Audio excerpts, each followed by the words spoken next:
So I am a newcomer to the show of Bojack Horseman. I've known about it for a while and wanted to watch it but never got around to it. And it wasn't until a few months ago, after a recommendation from a friend, that I eventually decided to go ahead and watch the show. Bojack Horseman is quality, and that is a fact that has been recognized by many people, critiques and fans alike. It's also very much a critique and analyzation of Hollywood from Hollywood. It's meta in a lot of ways. It's notorious for its representation, which to me was and has been portrayed in a healthy way. It's not felt cringy or forced, because it's just felt like a representation of life itself. It's had enough of its own things to be about the show and not the messages it's trying to produce. Those are just interwoven well with the actual story. It's been applauded for its talk of mental health and people and just life. But I'm not going to talk about that. There are lots of people who have already talked about that, and I'm sure there's so many video essays on YouTube alone that talk about these things in great detail already. So the video I'm making today is more of a personal thing about my experience with the show and how I feel I have watched the show through the lens of Bojack, which could be called something else. I'm going to try and explain what I mean. Because as a viewer, you have a viewer-to-character relationship with Bojack throughout the show. And so I'm going to go into what I felt like my relationship has been with Bojack throughout watching. Here we go.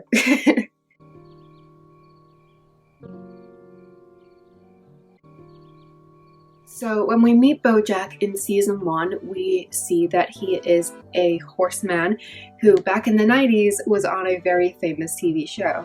And I think the beginning of my view and opinion and relationship with Bojack in season 1 comes from a main plot in season 1, which is to do with Diane, Bojack, and the book she writes about him. She writes an autobiography and, of course, interviews Bojack for questions, as you would if you're writing a book about someone. And it's obvious that Bojack is trying to compensate and cover up for maybe darker past. He wants to present himself as having this perfect life and perfect childhood. He does not want to appear like he has any flaws. Let's start at the beginning. What was your childhood like? You ruined me, Bojack. You better grow up to be something great to make up for all the damage you've done. Normal childhood, and then just get right into the being famous part. And then later on, when Diane tries to write a more honest story and goes into those darker themes and times where Bojack has really messed up in his life, then Bojack becomes infuriated with her and what she's done. And I don't think for some time ever really forgives her. And while it is maybe a breach of trust, I think her goals and motivations with doing that is, as she puts it, yes, people go crazy and they're talking about Bojack, but a lot are empathizing with him. It's because the flaws and screw-ups are shown in his story that people can relate to him and appreciate him despite that. They're not endorsing the bad behavior, but they are understanding and seeing it as a very human story.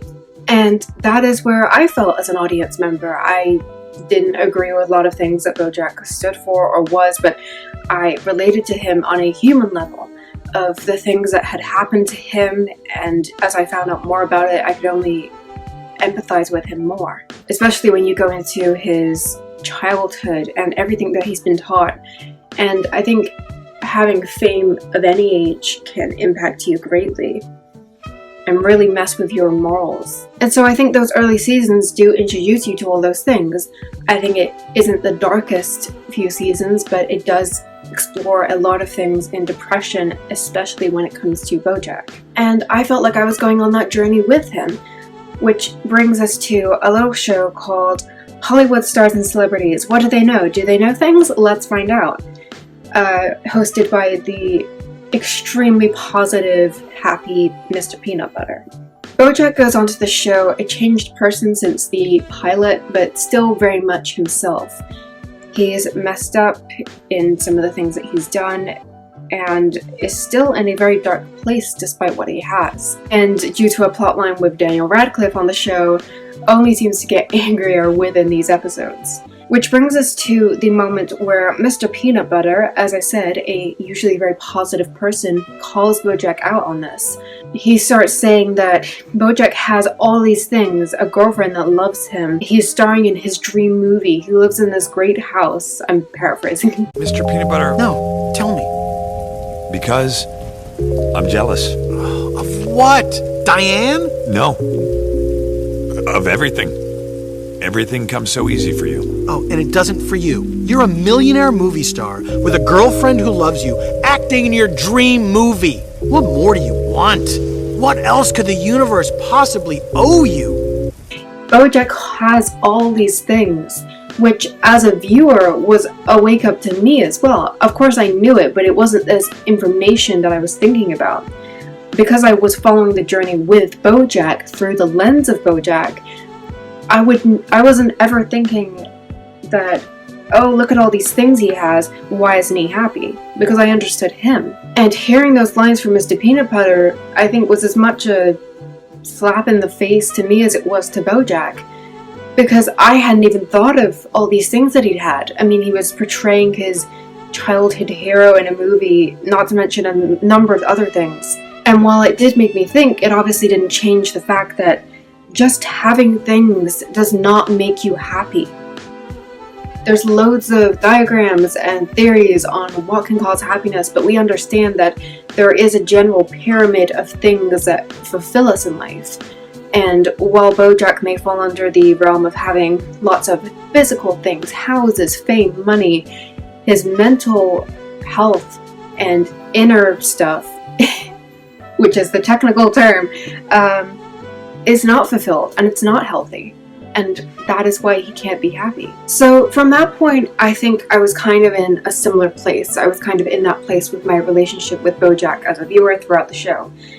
And while it did change, I feel like the show made me focus on other characters and brought my attention to lots of other storylines. And so I didn't think too deeply about these opinions for a while. I'd say until Bojack's interaction with Penny. So Bojack, in a hit of misery, goes down to New Mexico to visit an old co-star. I'm completely kind of forgetting the details on this show, which isn't good to do a video on, but here we are. So he goes down to New Mexico, I believe, to see a former person in his life. I'm pretty sure it's a co-star. I can't remember. Dear girl, I forget her name. And ends up hanging around with her young daughter Penny and her friends on prom night.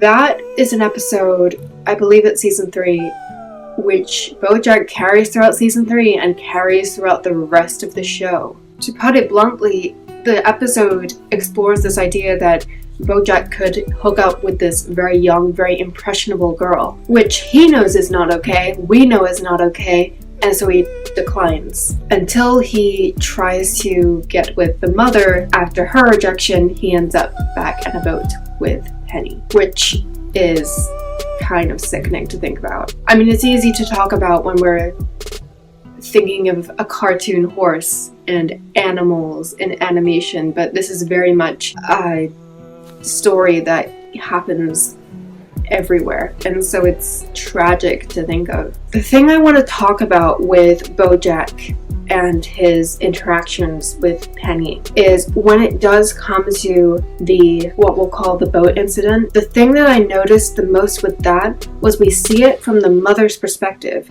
Sure, we follow Bojack throughout the day and throughout what he's doing in that episode, but when it comes down to it, we don't see what happens before her mother walks in. And that by no means excuses his behavior. I'm not at all implying that, oh, we just didn't understand the context. That is not what it is at all. What I will say is I feel like no matter what's happened to Bojack, no matter what things he's done or bad things has happened, we've always seen it from Bojack's point of view. And so it became, but it stood out to me because throughout the show, whatever Bojack has done, good or bad, or whatever's happened to Bojack, we've seen it through his perspective, through his point of view. We've followed his story with him. Whereas this, it cuts away for the mother to find him. And I am very curious why that choice was made. I mean, it could be something as simple as maybe they didn't want to show the lead up because of the realities of what that would be. I think a lot of the time we can question, oh, why did they make this decision for a story?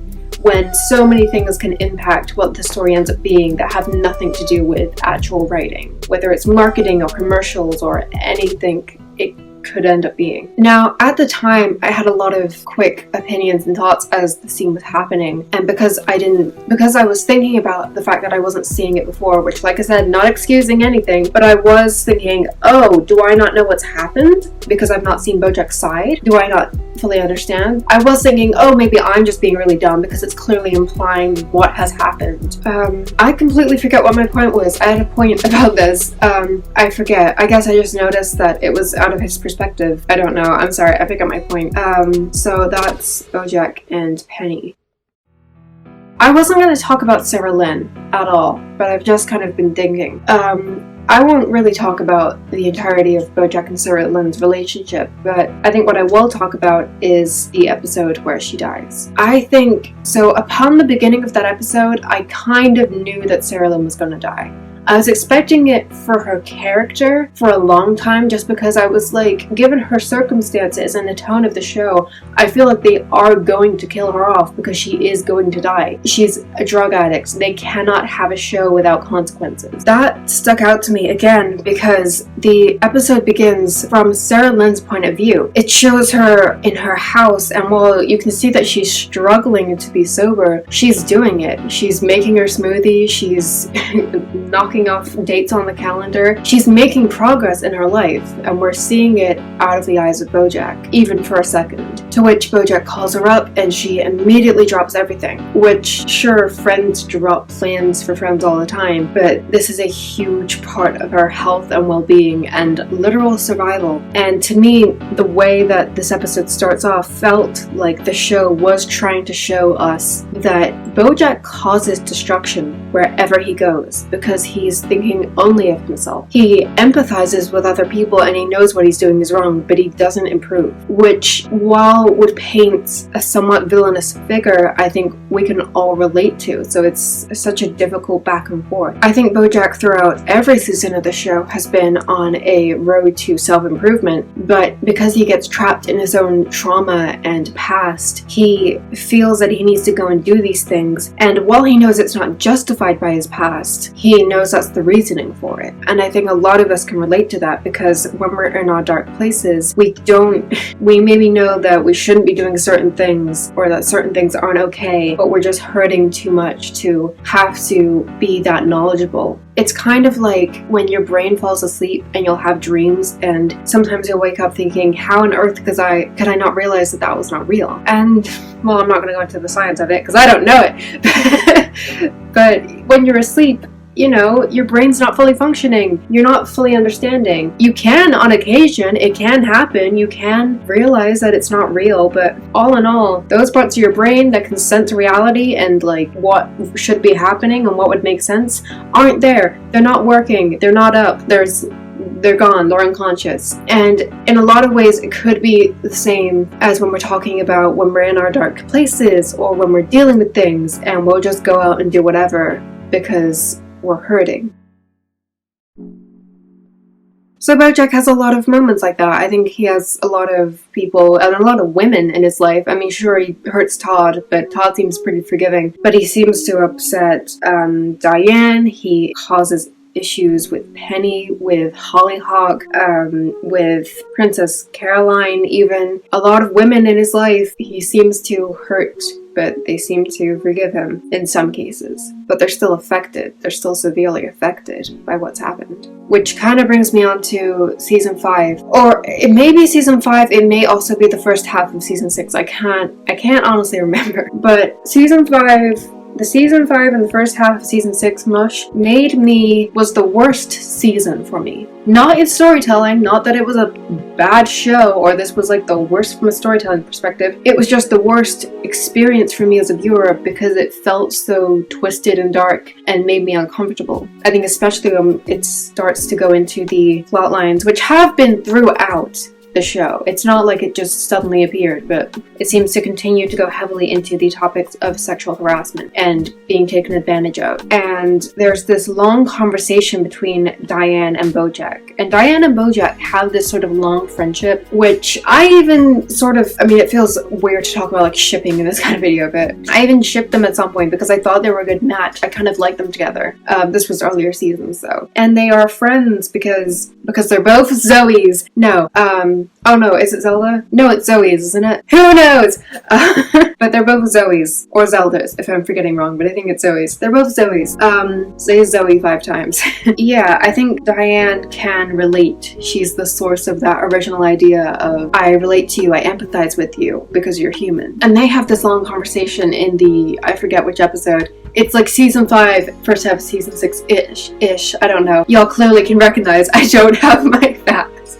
I don't have my information. Yeah, they have this long conversation and Bojack goes into these themes of he's the real victim in these situations. He's probably done lots of things to women over the years and hurt them, which he can't even remember because he was drinking or high or all of the above, and he was saying that he was the real victim in this situation. It's a very dark, intense conversation, although what I will say about it is, so I also, oh gosh, I don't know how to talk about this stuff. I started watching Bojack, and when I was watching Bojack season 1, I also watched a show called Tuca and Birdie, which is by Lisa Hannawalt. So Lisa Hannawalt is part of the Bojack team. She's an illustrator, digital artist for the show, and she has a good TED Talk, which I'll link in the description if I can find it again. And she is the writer and creator of Tuca and Birdie, I believe. And she says, and I'm kind of half quoting, she talks about how she's part of making Bojack what it is. She's in charge of a lot of the stylistic designs and the look of the show, but not the writing. And even though she's not a writer on that show, she does have her own stories to tell. And then you have Tuca and Birdie. Tuca and Birdie's canceled, I think, which is really sad. It's good. It's not good enough credit. I don't know why. But like any show I watch, I usually try and look into everyone else's opinions and viewpoints and look at video essays on YouTube. And I could not find a single woman's video on that show, which kind of bothered me a little bit because I was like, well, I'm not saying that men can't, obviously, but like, this show is primarily about women and their stories, and I couldn't find a single woman's opinion on it, which is really sad. But anyways, that's fine. But I did watch this one video which got a lot of backlash, which is understandable. I can understand both sides. And again, I'll try and link it if I can find it. But they talked about how in Tuca and Birdie, it was a great show. They love a lot of the show. But a continuous theme, I think it's like 10 episodes or something in one season. A continuous theme throughout that season is the talk of sexual harassment from a woman's perspective. Bojack discusses these things, but I think Bojack, even though it talks about feminism, it's very much still a very male-sided show, which is funny because for some reason, I don't know what it is, but a lot of the time when people talk about representation or stories or minorities or whatever, and it comes from said minority, it can feel forced or cringy, which is not I don't want it to. It just does sometimes. I don't know why. And yet, for a show like Bojack, because it's through the groans and disappointment,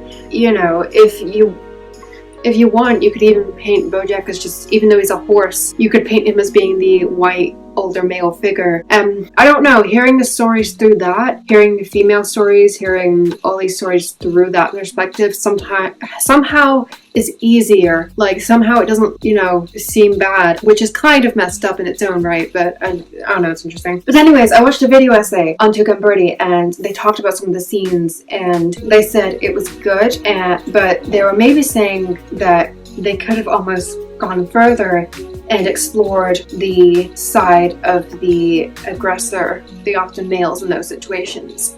To which he kind of explains in his video, which got a lot of backlash, which is understandable because I think a lot of people took that as him saying that, oh, you're just not understanding his point of view, which can lead into all sorts of, oh, she was asking for it, it's not his fault, which is not okay. And I don't think he was saying that at all.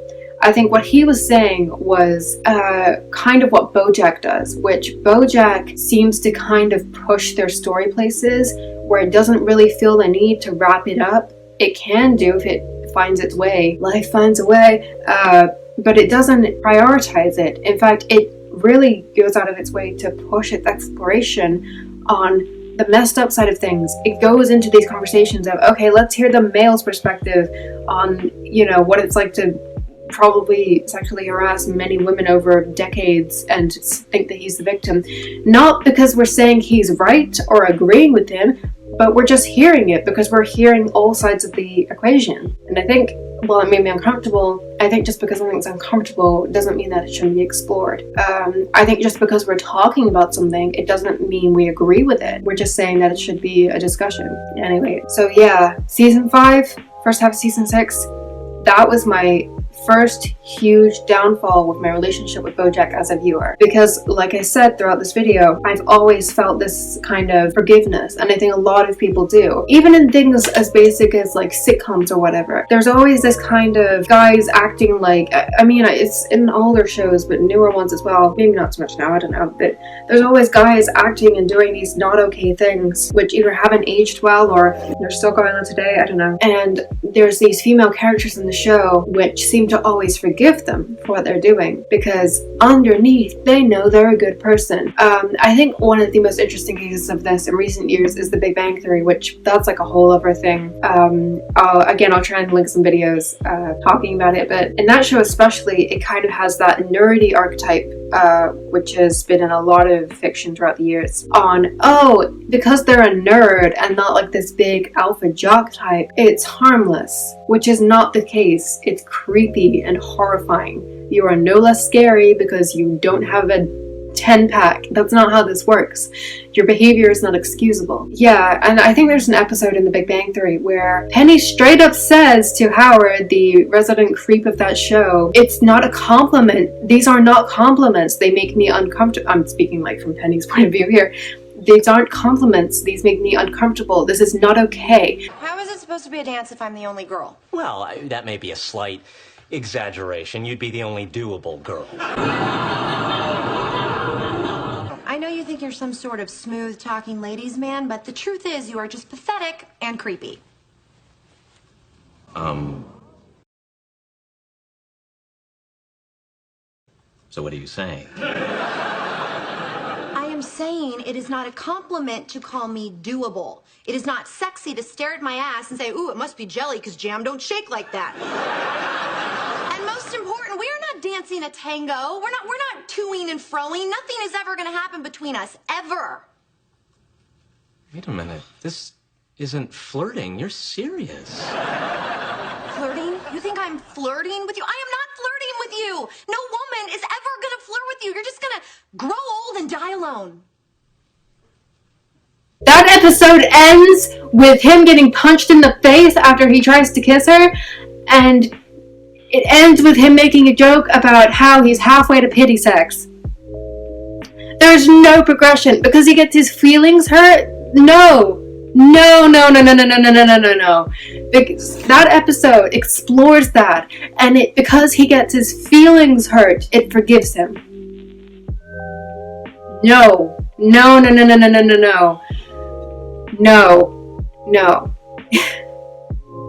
Anyways, Bojack. So yeah, season 5, first half of season 6, I got to a place where I'm kind of curious on others' perspective and others' opinions. I'm curious if other people also feel the same way after those conversations and scenes and that season. Are other people in the same place as I am? Because I'm not with Bojack anymore. I'm not against him. I just can't, I don't want him to not grow. I just find him way more irredeemable as a character than he ever has been or has been presented. Although I'm glad, despite all of that, I'm so glad that the show pushed it to that point and it's finally exploring stuff. Again, just because something's uncomfortable does not mean that we shouldn't talk about it. And so, what is it? Is it the first half of season 6? I think it's the beginning of season 6. Again, all of this information could be off. The beginning of season 6, Bojack goes into rehab, which is his final hurrah, I guess, of I'm going to improve myself. And Diane takes him to rehab, I guess, which Diane and Bojack's relationship in season 6 did confuse me, because Diane even has these lines where she's like, oh, why didn't you tell me about the friends and family meeting at rehab? I would have come, you know. But she says it kind of somber, but I'm surprised she would say that after what they've been through together. I thought this would be a pretty clean break after the things that they've gone through, but I guess not. I don't know. It confuses me. I'm open to seeing others' opinions, but I feel like the show has kind of reverted back to its, oh, Bojack's always improving himself, and I've completely derailed from that.